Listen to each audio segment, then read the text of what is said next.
might affect women-owned spaces. The group calls for a respectful and evidence-based discussion about the impact of the proposed changes. So okay, this article, despite having transgender concerns in the title and mentioning them several times, doesn't actually contain any of those concerns.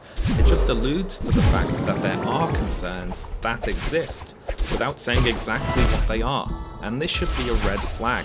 But let's leave that there for a moment and move on to the next article from the 17th of October, 3 days after the previous article. And this is transgender law reform has overlooked women's rights, say MPs, so perhaps we'll find our concerns in here. Senior MPs have called on the government to reconsider plans to make it easier for trans people to have their preferred gender legally recognised to ensure the reforms are not detrimental to women's rights. Detrimental how, you might be wondering? Well, this article doesn't say.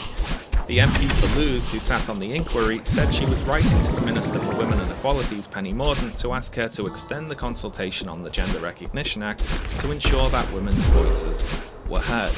What were those women's voices saying? Something, presumably, but we're not going to say here.